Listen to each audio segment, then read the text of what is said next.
Good morning, everyone.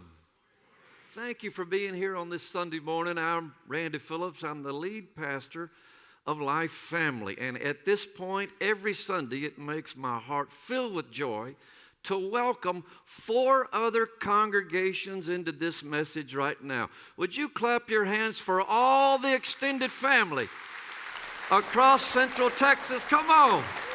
And watching online, I love you. I'm just so glad you're part of us.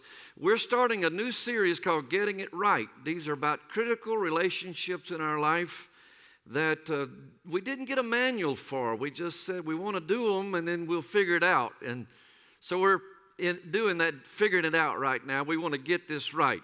Last week we talked about marriage, whether you're a single adult or you're in a serious relationship or you're married.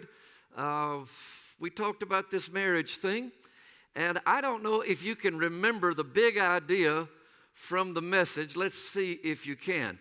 Don't let the little, spoil the vineyard. Don't let the little foxes spoil the vineyard. If you're saying, why are y'all talking about foxes in church? Go back and listen to that message. I think you might find it helpful. Not everybody enjoyed the message. I handed my message notes after I preached to Denise, my wife, and she tore them in half.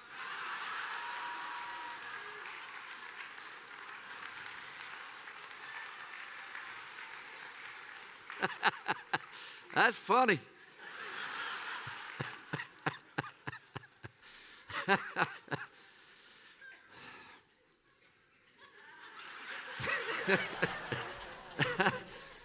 We're going to give you a ways to encounter and improve your marriage. We really want to help you.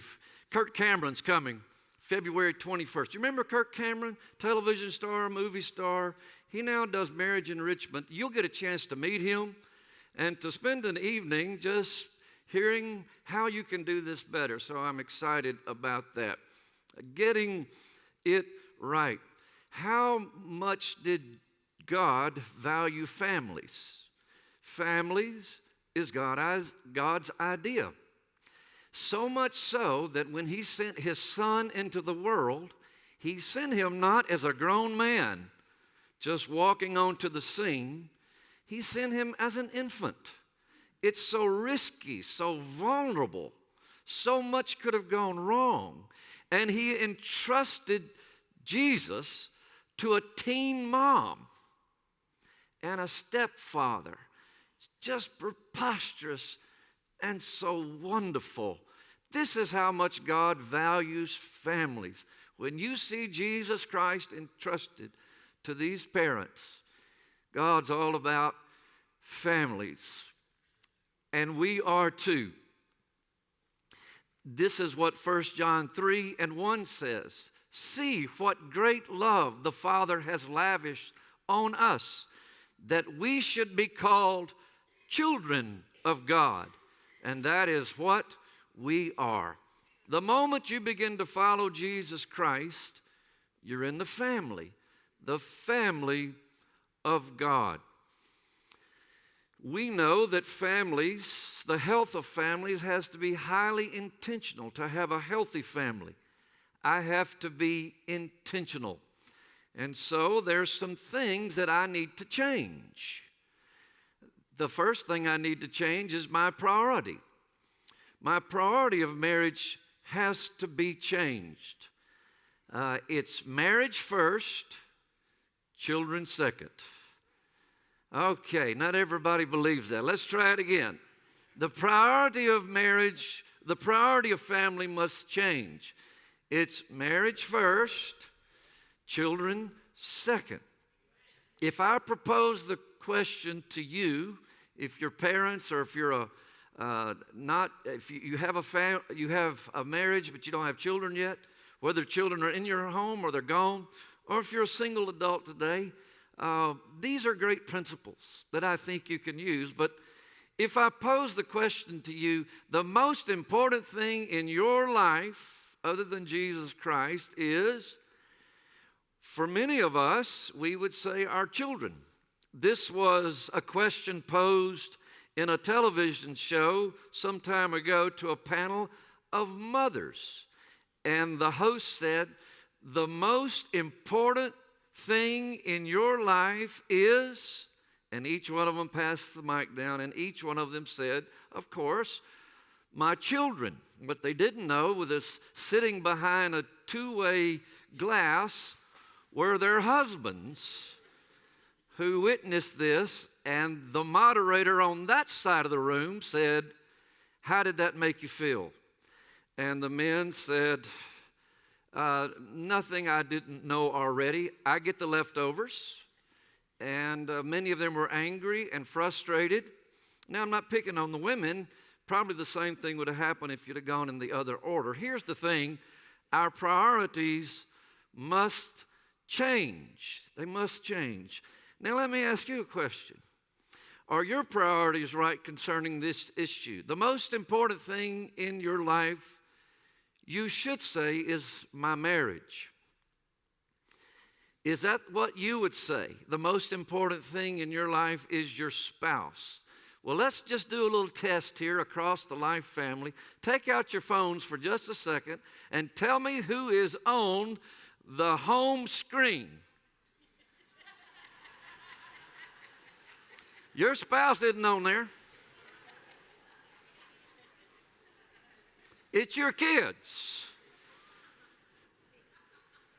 What y'all laughing about? It's the truth. What makes your heart jump with joy is the first thing you see, and it is not the person you're married to. This is what's on my home screen. I got a little work to do. This is what we kind of see a sneak peek into, is changing my priorities to say spouse first, children second. And when I do that, I make a deliberate decision, and it changes everything. It really does. Dads, the best gift you can give your kids is to love their mother. Moms, the best gift you can give your children is to love their dad.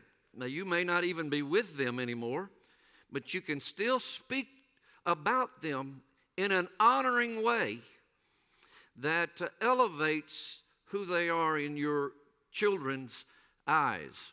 Your children will become who you are, so be who you want them to be. I want them to have a healthy regard concerning marriage. Then be that to them.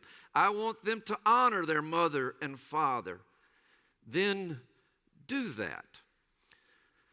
The Bible says in Proverbs 22:6, start, or some versions say train a child the way they should go, and when they're old, they will not turn from it.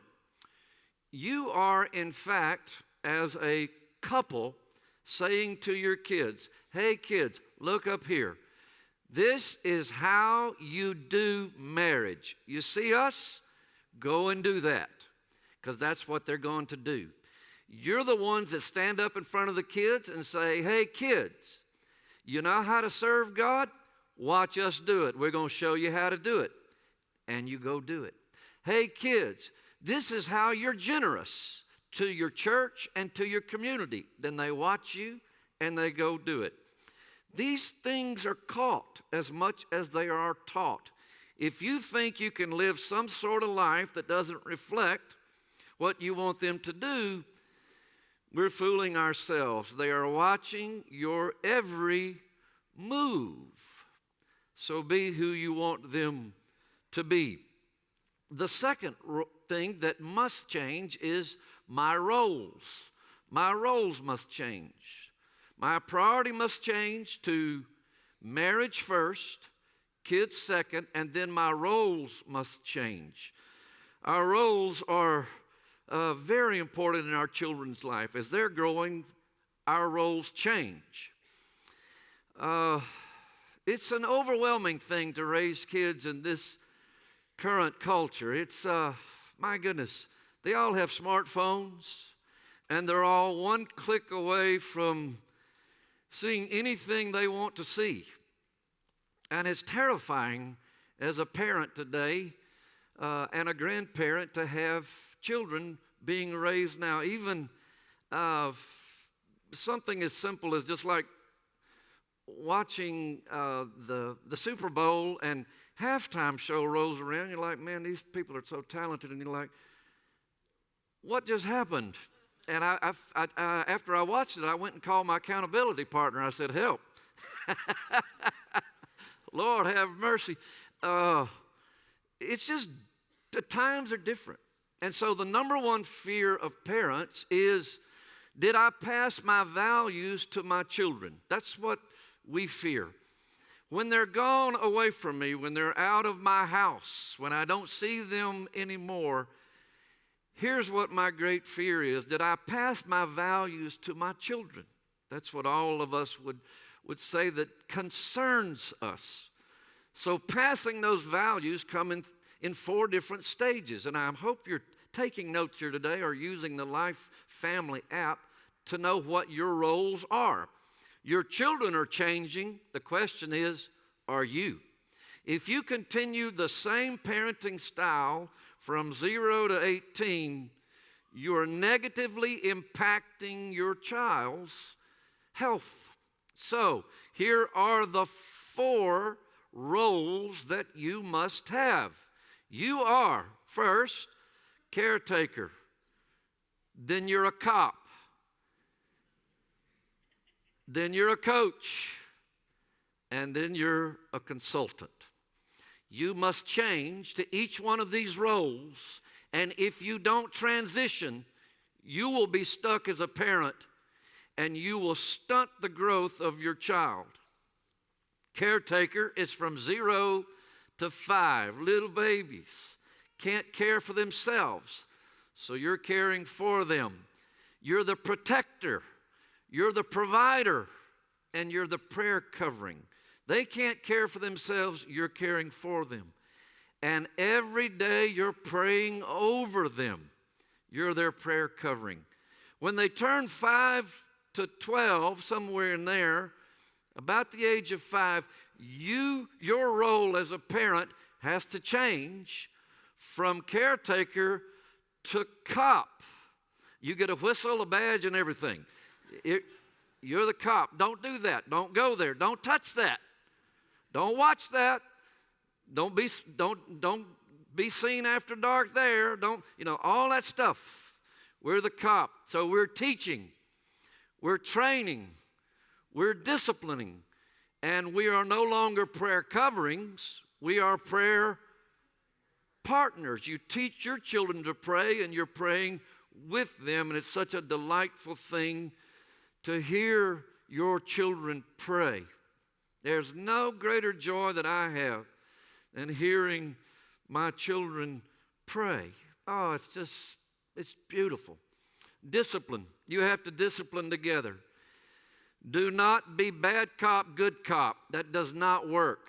It puts a negative image on your wife or your husband, and they will emulate that style with their family, and it's a broken, flawed system. Stop doing it. Stop today. Not one of you is the disciplinarian and the other one is the big fun guy. We discipline together. My mother and father, my mother was not as fierce as my dad. We were terrified of him. And my mother would, threaten to discipline, and we would just laugh like, big whoopee, what are you going to do? But she would say this phrase, and it would send a chill down my spine. You wait till your father gets home. Woo! Lord have mercy, I can remember all of that. That's not fair. It was what they saw done. We got to change that. That's a flawed system. It's not wait till your father gets home. You're disciplining together. Don't let the kids divide and conquer you. If you don't know the answer, go into the room, figure it out, come out with the answer. Don't let them say, well, I'd let you, but your mom, you know how she is about. Don't do that. The Bible says a house divided against itself will not stand. Don't do that. Discipline together. You go from cop to being coach. This is from 12 to 17. If you have a 12 to 17-year-old, your parenting model should be coaching. You're not the cop anymore. You're the coach. So you're teaching, you're modeling, you're encouraging, and you are still prayer partners. Modeling. That's the big one. Here's how we do this. Watch dad as he. Watch mom as we. Here's how you treat a lady. Here's how you use utensils at the table. Here's how you manage money. Here's how you treat people that break your heart. Here's what I did when I lost my job. Here's what I did when my best friend walked out on me. You're modeling. You're coaching. You're using the moments in their life to impart your wisdom to them. You're not the cop. If you're still being a cop, you need to transition to coach. And then when they turn 18 or graduate or whatever it is, you're now consultant. Consultant is the hardest phase, was the hardest phase for me, because you have to wait to be invited. You listen, you advise, and you're no longer prayer partners. You're now back to being a prayer covering. They're gone. I don't know where they are. They're out there. Do they have my values? You're praying toward them. This was the hardest thing for me, and this is where I made a critical error as a parent with my oldest daughter. I didn't transition my role while she transitioned her age. So when she graduated, there were some choices she was making, not bad choices, but just people she was with. I didn't appreciate that. And I reverted back to being a cop, which is just unbelievable. I didn't know. I didn't have this information. I didn't have me as a pastor.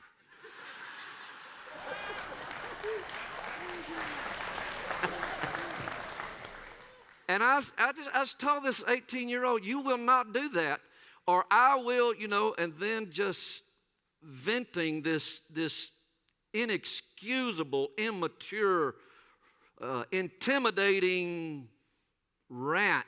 It was pitiful. I've apologized to her repeatedly. I think she's watching today. I'm so sorry.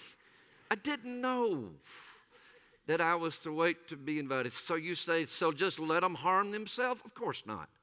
Of course not. But these choices, who they hang around with, what even their major is in college, if they change it 4 times, all of this stuff, who they end up dating, even some marriage, you wait. And that's a hard thing to do, is wait to be invited. Because a lot of times they just, nope. Thank you. You just continue to stand, but you're not helpless. You're praying.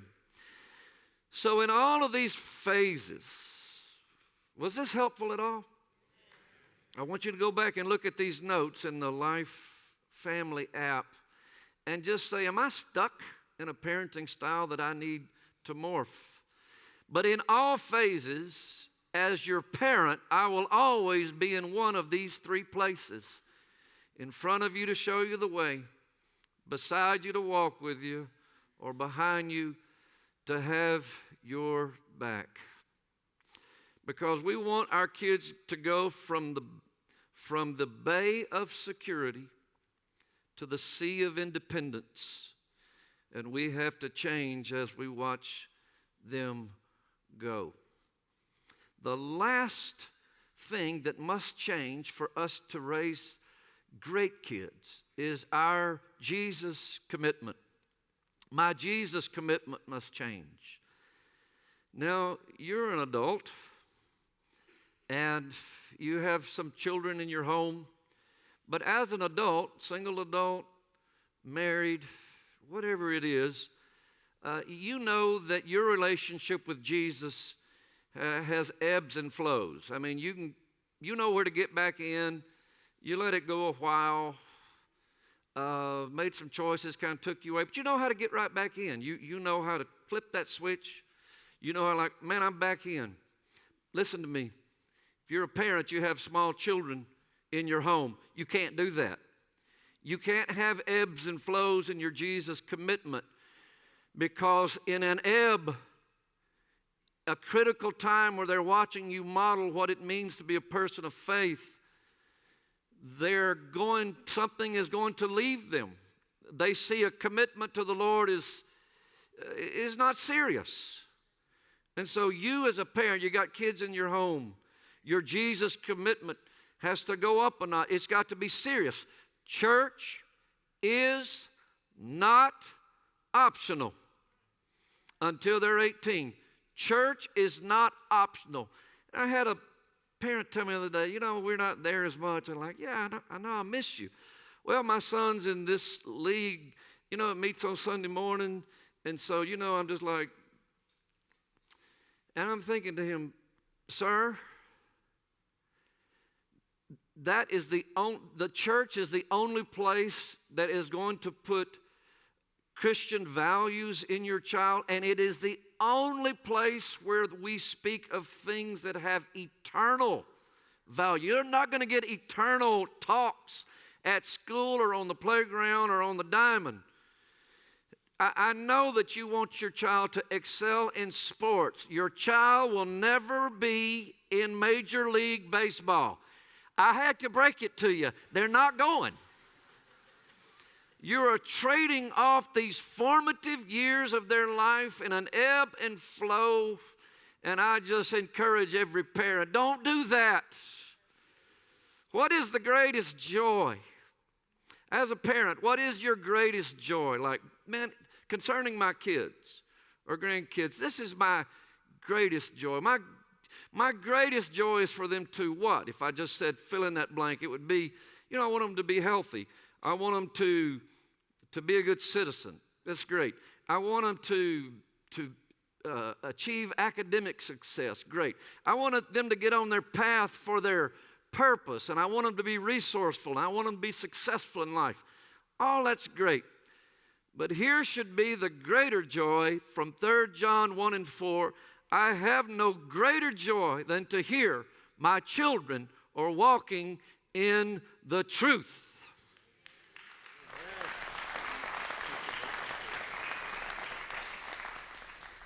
All those other things will be added to that. If all you can say about your son or daughter is, they really hadn't found their path, they're struggling here, struggling there, but they have a strong commitment to Jesus, I'm going to tell you, everything else can be added. But if that's not there, well, that's what we're going to pray about right now, because I want to offer you great hope. It's going to happen. They are coming back to faith. It's going to happen. There is no greater joy than knowing my children are walking with the Lord. Parents,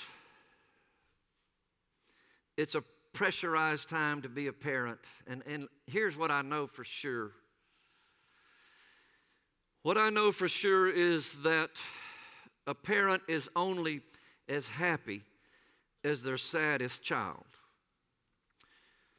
So what did the Lord give us for the mechanism when we're hurting? He gave us family inside a family. So this church becomes your family. And then we have family in a family. Family in a family means we have something called life groups. Life groups is the family in the family. So we're family here, but really our hour, 10 minutes together is just looking at the back of somebody's head while you listen to wonderful music and hopefully a message that equips you from the Word of God. A better thing, in addition to that, would be to get out of rows and get into circles called life groups. And in these life groups, and it's where we just vocalize in a safe environment, I'm failing. as a parent. I'm failing.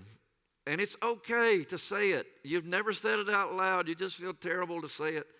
But you're safe here. You're safe here. And there's somebody else that said, listen, I've been through that, and here's what we did. When my son got on drugs, here's what we did. When my daughter was cutting herself, here's what we did. When my child was addicted to pornography, here's what we did. When they had mental health issues, this is what they did. This is what we did. It's just that safe environment to say, help me. And help is coming inside the family. Oh, the family. Ephesians 2:9 says, so then you are no longer strangers and aliens just wandering around trying to figure it out. You're fellow citizens with the saints and members of the household of God. That's family. And that's the reason we call this life family, because we are a family. There's a smaller family I need you to get into today. Consider it. It's not a life sentence, just 5 or 6 weeks. It's either by stage of life or location. There's one real close to you. Or it's by subject matter. Man, I'd like to learn more about marriage or parenting or a grief or whatever it is you're going through. And so how do you get into it? Simple. Just you can go to the app, Life Family app, and it'll show you all of them. You can go to the website. It'll show you where they all are. Or just go to the lobby today in all of our churches, and they will be ready to sign you up. Because parenting is worth it, and we got to get it right. When Jesus came to the world and he came into his ministry, all the faith leaders and rabbis around him would speak of God as someone to be revered, respected. He was distant. He was holy. All that's true.